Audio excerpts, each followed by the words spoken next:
यो बड़ी लोग, कैसे हो सभी लोग। मैं लेके आ गए हूँ एक और नया एपिसोड लेके। तो अगर सभी लोगों ने अभी तक मेरे चैनल को सब्सक्राइब नहीं किया होगा तो सब्सक्राइब कर दीजिएगा। तो अब ज्यादा बातें ना करते हुए वीडियो को स्टार्ट करते हैं। एपिसोड की स्टार्टिंग में हम देखते हैं जो ऑर्बस होता है वो उस लाइट की ओर देखने लगता है और समझ जाता है कि ये और किसी की स्किल नहीं बल्कि प्रिंसेस की स्किल है। टाउन का सीन देखते हैं जहाँ पे हम नाइट को देखते हैं जो कि ये सभी चीजें देखने के बाद बहुत ही ज्यादा हैरान हो चुका होता है। हम देखते हैं जो बंधे हुए लोग होते हैं उनकी रस्सियां खुल जाती है और फिर वो बहुत ही ज्यादा हैरान होते हुए अपने शरीर की ओर देखने लगते हैं और कहते हैं आखिर ये कैसा चमत्कार है, मेरे तो जितने भी इंजरीज थी वो सभी की सभी हील हो चुकी है। हम देखते हैं अपने सस्ते विलेन को, वो भी ये सभी चीजें देखने के बाद काफी ज्यादा हैरान हो चुका होता है और वो अपने मन में कहता है होली स्पिरिट की ब्लेसिंग, तो ये है थर्ड प्रिंसेस की पावर। फिर वो अपने नाट से कहता है आखिरकार तुम लोग खरी खरी देख क्या रहे, जल्दी से जाओ और इन सभी लोगों को पकड़ लो। देखते हैं जो मारियो और सेबस होते हैं वो दोनों बहुत ही ज्यादा परेशान हो चुके होते हैं क्योंकि वो दोनों चारों तरफ से घेरे जा चुके होते हैं। लेकिन तभी हम देखते हैं एक नाइट के पास एक पर्पल कलर का तीर आता है और तभी हम देखते हैं वो जो नाइट होता है वो धूल चाटते हुए सीधा जमीन पे लेट जाता है। हम देखते हैं वहाँ पे जितने भी नाइट्स होते हैं उन सभी के साथ भी वैसा ही होता है, वो सभी के सभी प्रेशर की वजह से जमीन पे गिर जाते हैं और बस एक ही बचा हुआ होता है जो कि होता है सस्ता विलेन। जो सस्ता विलेन होता है वो बहुत ही ज्यादा हैरान होते हुए कहता है अरे ये क्या, आखिरकार अब ये क्या हो रहा है। फिर वो सभी लोगों से चिल्लाते हुए कहता है तुम सभी लोग अलर्ट हो जाओ, इनका जो साथी है वो यहीं पे आसपास में छुपा हुआ है। लेकिन तभी उसके दोनों टांगों के बीच में एक येलो कलर की तीर बहुत ही ज्यादा तेजी के साथ आती है जिसे देखने के बाद उसकी फटकी चार हो चुकी होती है। और फिर होना क्या था, उसको बहुत ही ज्यादा जोरों का झटका लगता है और गाना बजता है जोर का झटका जोरों से लगा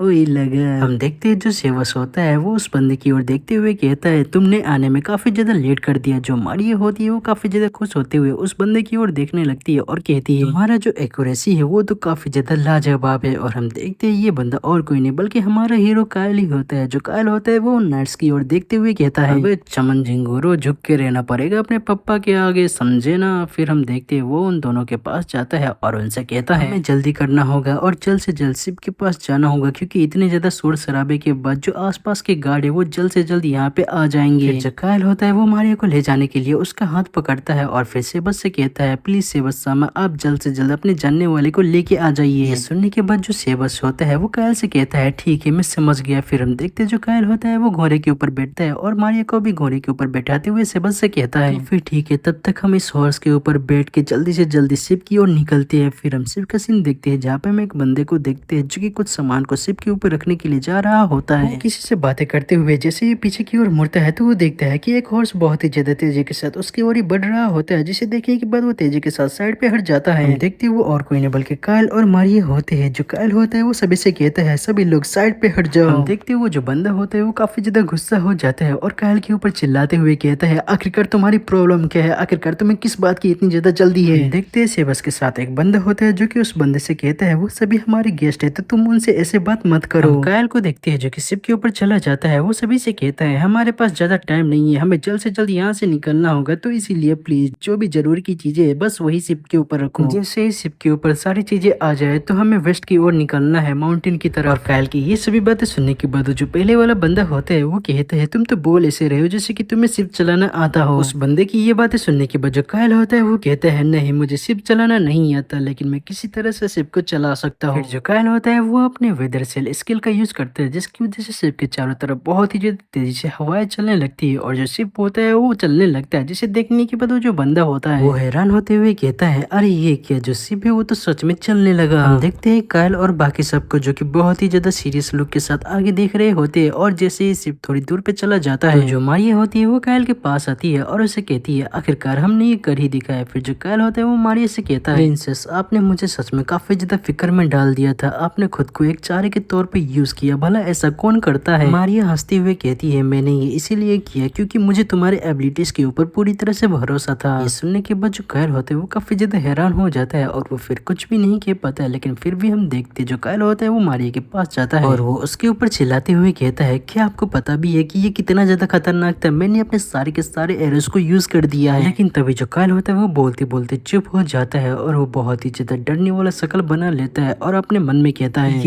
ये जो जो फीलिंग है ये तो वही फीलिंग है। फिर जो कायल होता है वो पीछे मुड़ते हुए जब देखता है तो हम देखते हैं वहाँ पे और कोई नहीं बल्कि ओरबस होता है। जो ओरबस होता है वो बहुत ही ज्यादा खतरनाक नजरों से शिप की ओर देख रहा होता है, जिसे देखने के बाद जो कायल होता है उसकी तो फट के चार हो चुकी होती है। वो बहुत ही ज्यादा घबराते हुए अपने मन में कहता है ये तो ओरबस सामा है, मैंने सोचा था कि मैंने काफी ज्यादा टाइम निकाल लिया है हमारे लिए, लेकिन मैं गलत था। अगर उसने इतने ज्यादा डिस्टेंस से हमारे ऊपर एक स्लैश भी मार दिया तो ये जो शिप है वो पूरी तरह से डिस्ट्रॉय हो जाएगा। उसके बाद हम सभी लोग पक्का से पकड़े जाएंगे। आखिरकार अब मुझे क्या करना चाहिए। हम देखते हैं जो कायल होता है उसकी तो बहुत ही ज्यादा बुरी तरह से फटे जा रही होती है। वो अपने मन में कहते जा रहा होता है अरे यार अब मैं क्या करूँ क्या करूँ क्या करूँ। अगर और बस सामान ने जो अटैक मेरे ऊपर किया तो वही अटैक फिर से यहाँ पे कर दिए तो मैं श्योर हूँ कि वो जो अटैक होगा वो पक्का से हमें आके लग जाएगा। हम देखते हैं जो कायल होता है वो अपने तीर को निकालने जा रहा होता है, लेकिन तब उसे याद आता है कि उसका जो तीर होता है वो तो पूरी तरह से खत्म हो चुका होता है। फिर हम देखते हैं और बस को जो कि अब अटैक करने की पोज में आ जाता है और बहुत ही ज्यादा खतरनाक लुक से शिप की ओर देख रहा होता है। ये देखने के बाद जो कायल होता है उसका तो डर के मारे चड्डी गीला होने वाला होता है। वो कहता है अरे नहीं अब मैं क्या करूँ, अब मेरे पास ऐसा कोई भी रास्ता नहीं है जिससे कि मैं सभी लोगों को बचा सकूं। हम देखते हैं जो शिप होता है वो अभी भी बहुत ही ज्यादा तेजी के साथ आगे जा रहा होता है और जो ओरबस होता है वो अभी भी घूर घूर के शिप की ओर देखे ही जा रहा होता है। हम देखते हैं कायल को जो कि डर के मारे अब अपने मौत को स्वीकार लेता है और अपनी आंखों को बंद करते हुए अपने मन में कहता है अब हम मारे गए अब हम मारे गए। लेकिन हम देखते हैं जो शिप होता है वो अब बहुत ही ज्यादा दूर जा चुका होता है और जो ओरबस होता है उसने भी अटैक नहीं किया होता है, जिसे देखने के बाद जो कायल होता है वो अब चैन की सांस लेने लगता है। फिर वो अपने मन में कहता है जो शिप है वो ओरबस सामा के अटैक रेंज से बाहर आ चुका है, लेकिन आखिरकार ये कैसे हो गया। कहीं ऐसा तो नहीं कि उसने हमें जानबूझ के जाने दिया है। तब हम देखते हैं वहाँ पे मारिया आती है और वो ओरबस की तरफ देखते हुए कहती है ओरबस सामा सभी नाइट के रोल मॉडल है और ऐसा कहा जाता है कि जो ओरबस सामा है वो किंगडम के लिए काफी ज्यादा लॉयल है। फिर हम देखते हैं जो ओरबस होता है वो वहाँ से जाने लगता है, जिसे देखने के बाद जो कायल होता है वो अपने मन में कहता है अरे नहीं जो ओरबस सामा है उनका जो ट्रू गोल है वो तो प्रिंसेस को पकड़ना था ही नहीं। तभी हम देखते हैं बहुत ही ज्यादा बड़ी सी मछली समुद्र के अंदर से ऊपर की ओर बहुत ही ज्यादा तेजी के साथ छलांग मारती है। बड़े से मछली को देखने के बाद सभी लोग काफी ज्यादा हैरान हो चुके होते हैं। जो कायल होता है वो कहता है ये तो आगो लेग है। फिर वो जो बड़ा सा मछली होता है वो फिर से समुद्र के अंदर चला जाता है और उसके बाद से वो लोग बहुत ही ज्यादा आराम से अपने सफर पे जा रहे होते हैं। फिर हम थोड़ी देर बाद का सीन देखते हैं जहाँ पे हम कायल को देखते हैं जो कि शिप के ऊपर लेटा हुआ होता है। हम देखते हैं उसकी जो हालत होती है वो बहुत ही ज्यादा बुरी हो चुकी होती है। हमारे पास अब थोड़ा सा भी पानी बचा हुआ नहीं है। जल्दी जल्दी के चक्कर में हमने बहुत सारे रिसोर्सेज को छोड़ दिया है और हमने सबसे ज्यादा जरूरी चीज मैजिक डिवाइस को ही नहीं लिया है, जिसकी मदद से हम पानी को प्यूरिफाई करके पी सकते थे। और वो जो दोनों है वो दोनों कभी भी शिप पे ट्रिप पे नहीं गए हैं, जिसकी वजह से उन दोनों को बहुत ही ज्यादा उल्टिया पे उल्टिया हुई जा रही है, जिसकी वजह से इन दोनों की हालत बहुत ही ज्यादा बुरी हो चुकी है। हमें जल्द से जल्द किसी आइलैंड पे रुकना होगा ताकि हम बहुत सारे रिसोर्सेज को ले सके। तभी कायल को कुछ दिखता है जिसकी वजह से वो बहुत ही ज्यादा खुश होते हुए कहता है फाइनली मैं इसे देख सकता हूँ। ये तो वही कंट्री है जो कि नेचर से काफी ज्यादा प्यार करती है। ये तो वही कंट्री है रेसोनेटेड कंट्री टेलेस्ट्रॉय।